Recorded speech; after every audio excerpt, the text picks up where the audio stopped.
So through your work with your clients and as you're out speaking and engaging with people, what are you hearing is sort of the biggest challenge that people are facing right now in trying to create that engaging environment?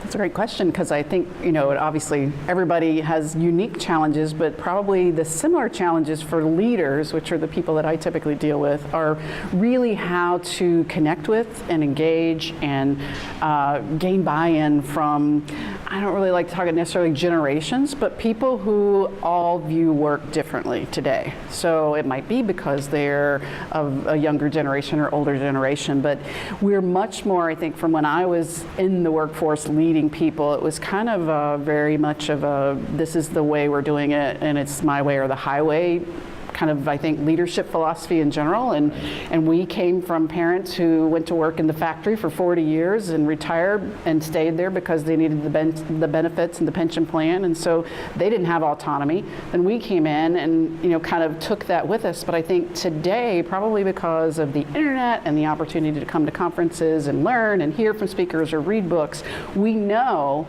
there's a different way to do it.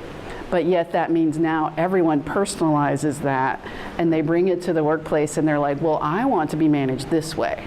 Right. And I do my best work when you engage me this way. And you're a leader who now has 10, 20, 30 people on your team. And it is really important, I think, to engage people individually.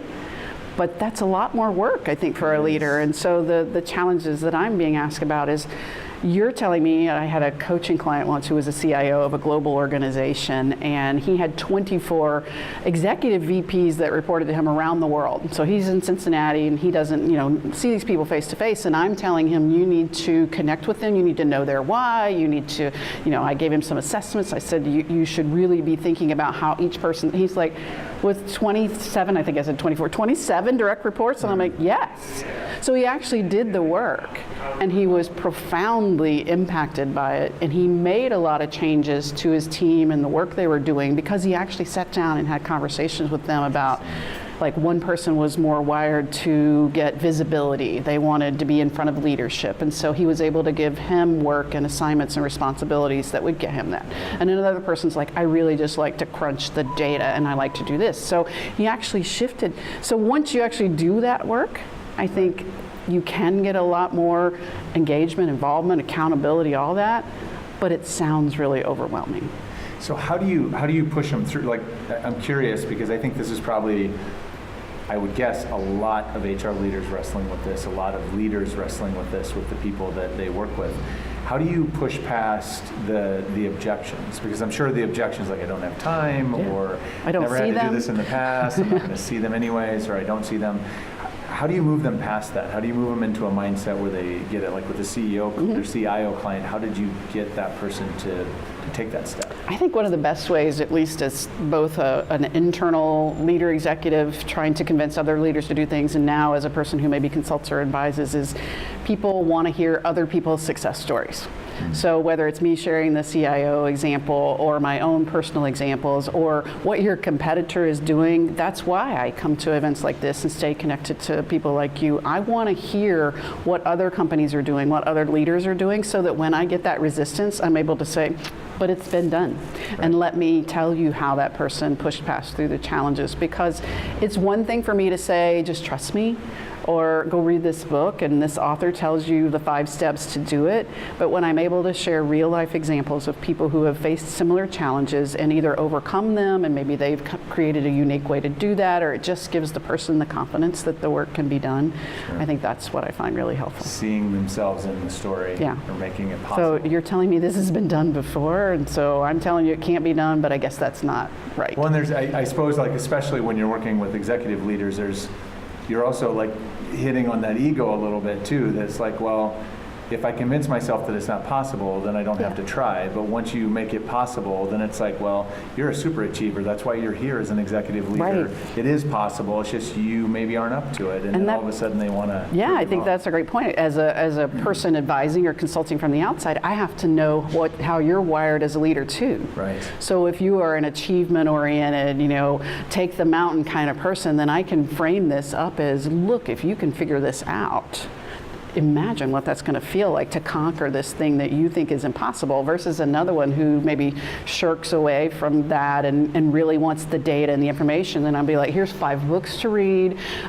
So I have to know the people that I'm dealing with as well and how to get them excited about the challenge and opportunity. And I think it's a unique approach, I think, for all of us as leaders to figure out who is the audience, who am I talking to, because we all are wired differently. And as I said, I don't see it so much. Yeah, there are things that are unique to generations, but I mean, I'm by definition a boomer, which I like to claim I'm an Xer because I'm on the cusp, and boomer sounds old, but I probably behave more like a millennial in terms of how I approach work in the workplace because I'm out surrounding myself. What's the newest technology? What's the latest gadget?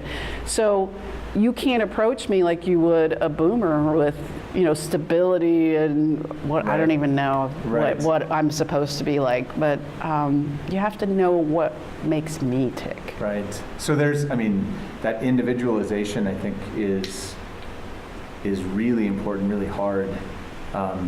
Beyond the leadership style or management style, right? That's, as a manager, we need to engage each person differently. Have you seen anything on broader scale that you think is exciting organizational process or technology that sort of is helping organizations sort of amplify that feeling for individual employees of being understood or known as an individual and customizing my experience to feel better for me? Yeah, I think this is one of those where the technology can be used for good, where we're able to help people feel more connected, whether that's through some sort of intranet or using a social platform, or even, we're at the Global Force Conference, Workforce or Work Human Conference. They have some great recognition tools.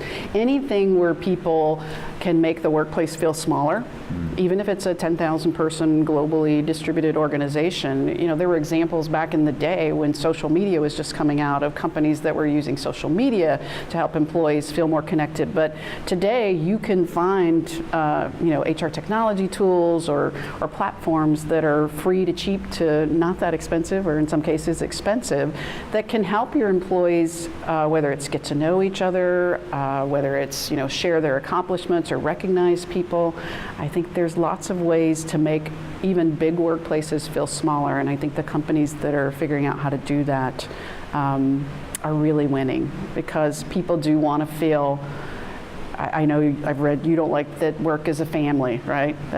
You're not big on family. Well, no, I don't mind it. I just think you have to classify what that means. Yeah, but to some people, family doesn't necessarily generate the great feelings. So again, know your audience. But whether work is a family, we are engaged in a common goal. Yep. So we need to rally the troops around that. And so I need to feel some affinity, whether it's that I want you to be successful because that makes me successful, or we're all in it together. I need to somehow get my team to see that we need each other in order to be successful. And to do that, I think you do have to know some of that. We're talking about that individualized approach, but if I'm on a team and I need to get you to give me something so that I can complete my assignment, then obviously if I know you and what makes you tick and how you work, and I always use the example, people want to buy me a cup of coffee all the time. I want to meet you and have a cup of coffee. If you follow me in any way, you know that I've had 1 cup of coffee in my life at a football game when it was minus 50 degrees and I poured a gallon of sugar in it. I don't drink coffee. Right. If you bring me a Diet Coke, I'm yours. I'll give you whatever time you want, because the people that maybe took the time to follow me or just to see a day in my life, they know, she likes Diet Coke.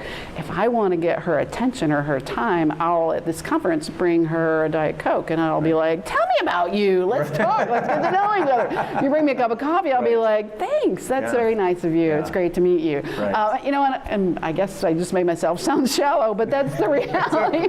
That's the reality. You put in some effort. I am shallow. No, I'm not. The reality is, if you want to connect with somebody, you want to get something from them, knowing something about them is going to be really helpful. So what tools, technology, techniques can you use to really connect with the people that you need something from in order to be successful? And if you're a leader, you need a lot from your team. If you're a team member, you're going to need other people to help you get done what you want. And if you're an individual contributor, you're still going to need stuff from people. So the more you can connect people, I think the better. So my last question for you is one that it stems from my sort of love-hate relationship with management practices, as a practice. But because there's a lot of things out there that are good and bad and otherwise, but if I handed you a magic wand right now, and you could, I would use it. Wave it to sort of put a specific management practice or mindset or approach or whatever into extinction forever, what would it be? Oh, I was going the other way with the what would I choose? So what would I extinguish? Yes. That is a great question to really apply some thought to. We didn't give you, we have video. You can take a moment and reflect. I feel like I need a really good answer here. I think that we as leaders tend to too often, and again, maybe it is my age that's showing, we tend to want people to follow the same path that we did.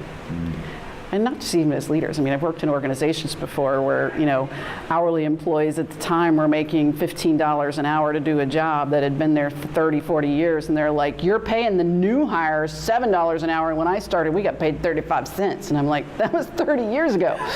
Right. You want us to pay them 35 cents?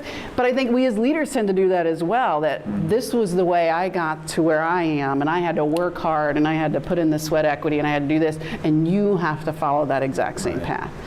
And there's lots of ways, I think, to leapfrog through the path, or in some cases maybe you're naturally gifted in things. And so to, again, recognize that individual's uniqueness, to position people for success, to try to help people achieve their goals, that's what we're here to do as leaders. And so we need to eliminate that thinking of that a career path requires these 12 steps to get to this place. Did I come up with a good off-the-cuff answer? I think that's a good one, and I think that's, it leads me to think like one of the greatest gifts that I think the millennial generation, we talk about all the generational stuff, which I think a lot of it is nonsense, but one of the gifts that millennials are giving us, I think, is just that they're willing to speak into existence things like, okay, I know you want me to follow that path, but that path is stupid because it goes out, I'm trying to go over there and that path goes that way. Why would I do that? Yeah. And they're asking hard questions that I think make us reflect, and everybody has had those questions. It's just that I think some of the other generations didn't know, and so I think that's a really good example. But I think take some advice from an old boomer, Xer, millennial, whatever. At the same time, though, you do have to do the work. True. That is something that does frustrate me, and again, that it frustrates me to some degree. I'm a professional speaker now. You're a speaker as well. And how many, the most popular question I get is, how do I become a speaker? Or I see people who say they want to be a speaker, and right away they are bitter because they're not being invited to speak as a keynote on a main stage at a big event. And it's like, I should be there because I'm a whatever. And I'm like, I've been at this for 9 years.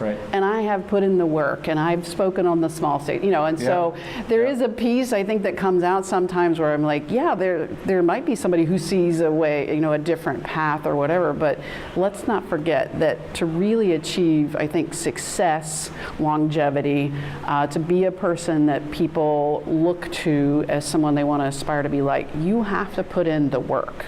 Now, the work may look different for you than it did for that person or for someone else, but let's not, too many people, I think, want hand up to leap over some of the work. And the work is what actually makes you appreciate what you have, as well as it gives you experience to share, it gives you learnings, you fail and you succeed at things, and all of that is glorious. That helps you to get to where you are, and it's just I don't think a lot of people have a really easy, quick step to success. That's a really good point. It's kind of what I was envisioning as you were talking is that I think what they're missing is they're looking like that's the shortest path, and it may be the shortest path, but if I think about it as climbing a mountain, like the shortest path, that's going straight up a rock surface, and so there's a big chance of failure and death if you try to climb that way. That's a shorter path to get there. a lot of other people traveled this path because it's actually safer. It's going to take longer. You're going to learn a lot along the way, but when you get there, you're going to still be in one piece. There are some people that can do this. Right. You and I have seen those. There are those people that go from zero to superstar because they have some kind of special They're a celebrity superpower. or they're infamous. Right, whatever, something. But for most of us, you got to do the work. That's Right. a great point to finish. Yeah, or go climb Mount Everest backwards, blindfolded, then you will be able to get straight to a keynote stage. And I will happily cede my position. But you to did the work. You did the work. You did the work. You risked death more than I have done. So, That's right. Jennifer, thank you so much. Thank you Appreciate for the having time. me.